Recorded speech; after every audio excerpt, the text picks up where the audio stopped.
Assalamualaikum warahmatullahi wabarakatuh. Apa kabar teman-teman semuanya? Semoga semua dalam keadaan sehat walafiat ya. Diberikan kesehatan, kelancaran, serta kemudahan dalam segala urusan apapun itu. Makin semangat, makin kuat mental. Oke teman-teman, kali ini saya akan membahas tentang siap-siap pinjol saat ini punya peraturan baru lagi. Nah, yang galbay kalian selamat. Apa itu? Kita akan bahas secara tuntas. Tapi sebelumnya saya harapkan kalian semuanya sudah subscribe channel ini, agar channel ini terus berkembang dan dapat memberikan informasi terbaik buat kalian yang galbay. Oke teman-teman, ini dia buat kalian.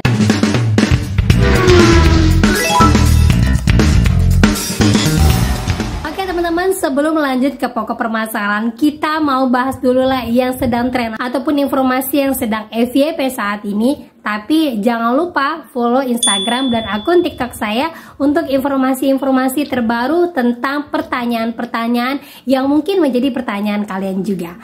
Nah, buat teman-teman semuanya, saat ini pinjol legal dan ilegal sudah tidak bisa lagi dibedakan. Karena apa? Sekarang saat ini banyak sekali penipuan, baik itu yang dilakukan oleh si pinjolnya langsung, ataupun orang-orang yang bekerja di pinjolnya, ataupun orang yang menyamar dari pinjolnya. Baru-baru ini terjadi di pinjol Samir, ada seorang wanita yang baru saja mengajukan pinjaman, tapi tiba-tiba pada saat pinjaman itu cair, besoknya dia langsung disuruh kembalikan uang tersebut ke nomor rekening atas nama PT Samir itu sendiri. Nah, seperti ini informasinya. Pada tanggal 16 April, saya melakukan pinjaman online di aplikasi Samir karena pada saat itu butuh uang untuk bayar kos. Saya mengikuti semua prosedur di aplikasi dan pinjaman saya disetujui pada hari itu juga dengan jumlah yang diajukan sebesar 350, tetapi yang masuk ke rekening saya hanya 330, berarti 20 ribunya sudah dipotong untuk admin. Kemudian 17 April 2025, pihak CS aplikasi Samir menghubungi saya via WA menanyakan apakah dana pinjaman saya sudah cair, dan saya menjawab sudah. Sebelumnya izinkan saya menjelaskan mengapa CS Samir memiliki nomor saya. Saya sempat menghubungi mereka via WhatsApp untuk memastikan apakah CS-nya aktif atau tidak. Nah, CS Samir mengatakan bahwa refund dananya hanya bersifat sementara saja kakak, nanti dananya akan dicairkan lagi ke rekening kakak dalam waktu 5 menit setelah kakak selesai refund. Terus ditanya, kalau boleh tahu kenapa tidak sesuai SOP ya, katanya. Itu dijawab, dikarenakan pada saat kakak melakukan pengajuan aplikasi kami dalam pemeliharaan atau maintenance. Nah, ini buat teman-teman semuanya ya, kata-kata pemeliharaan maintenance dan akan dicairkan ulang lagi ke rekening itu adalah kata-kata sindikat penipuan. Hati-hati sekali ya, kalau seandainya kalian menghubungi CS ataupun CS itu menghubungi kalian untuk mengembalikan dana yang sudah cair, kata-kata mereka tidak akan jauh seperti ini. Salah satunya adalah adanya perbaikan maintenance.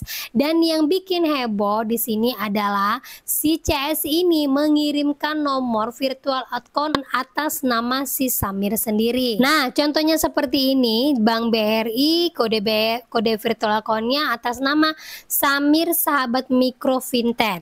Ya, nah ini seperti asli nomor rekeningnya teman-teman ya, dan dia coba mencari tahu lebih banyak lagi si kakak yang pinjam ini, apakah memang benar bahwa aplikasi pinjol itu meminta kita untuk mengembalikan uang yang sudah cair ke rekening kita, dan apakah ini sesuai dengan SOP ataukah memang pernah terjadi di dunia perpinjolan sebelumnya. Buat teman-teman semuanya perlu diperhatikan, kalau sudah ada transaksi seperti ini, baik legal, ilegal ya, jelas sekali sekarang legal sudah banyak permainan seperti ini.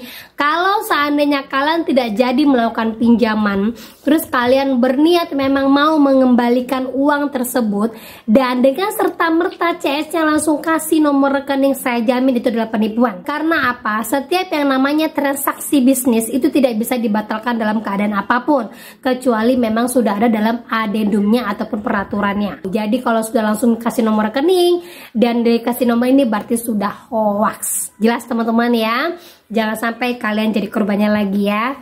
Nah, lanjut lagi teman-teman. Nah, sekarang ini ternyata OJK sedang menyiapkan beberapa regulasi terbaru dan peraturan terbaru serta POJK dan surat edaran terbaru terkait dengan pinjol.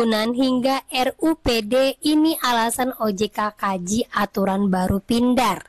Jadi sebentar lagi akan ada keluar aturan-aturan baru lagi terkait dengan pinjol ataupun Pindar ya.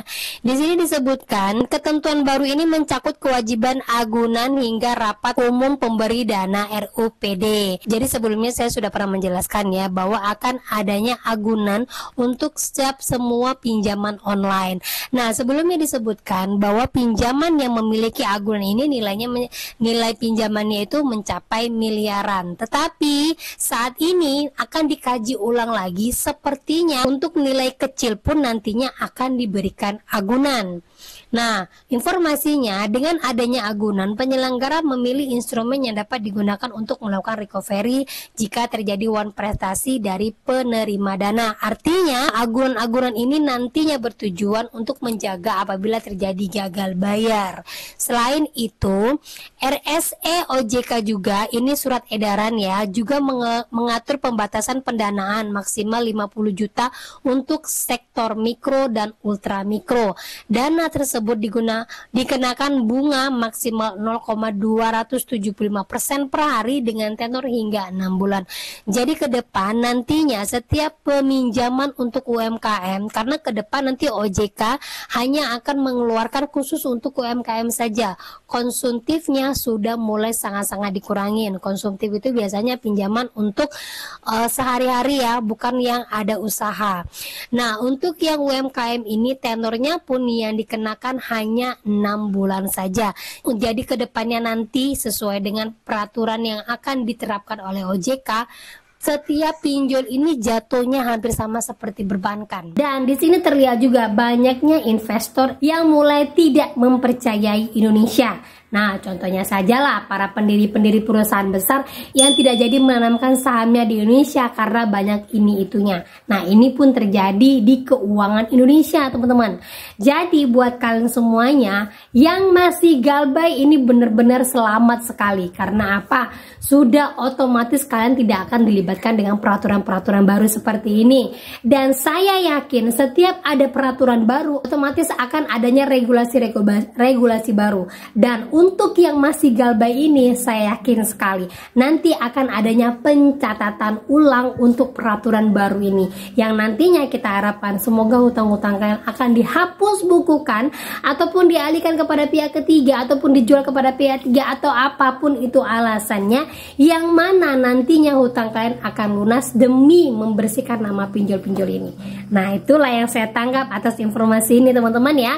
Nah, buat kalian yang belum berani galbay, sebenarnya ini rugi ya. Karena apa? Sebenarnya ini masa yang pas sekali untuk kalian galbay, masa yang pas sekali untuk kalian memberikan alasan yang tepat pada diri kalian bahwa saat ini saya memang harus galbay. Ekonomi sedang tidak baik-baik saja, berarti kondisi keuangan saya saat ini hanya mampu untuk menopang hidup saya. Ingat, saat ini pinjol belum ada agunan, berarti saat inilah jalan terbaik untuk galbay. Daripada terus-terusan kayak lubang tutup lubang, ujung-ujungnya ketika ada regulasi baru, kalian sudah tidak tahu bahwa saat kalian melakukan pinjaman terbaru sudah dikenakan agunan. Nah, ini yang akan sulit membuat kita keluar ketika sudah ada agunan-agunan nantinya. Jadi buat kalian semuanya, stop kayak lubang tutup lubang, percaya pada diri kalian sendiri bahwa saya mampu untuk melewati ini, bahwa saya mampu untuk menghadapi segala teror apapun demi hidup saya yang lebih baik lagi. Fokus pada diri kalian dan fokus pada keluarga kalian, gitu teman-teman ya. Nah, oke, itu dia informasi yang bisa saya sampaikan buat kalian. Semoga informasi ini menjadi mood booster, semangat baru buat kalian semuanya. Dan akhir kata saya ucapkan, Assalamualaikum warahmatullahi wabarakatuh.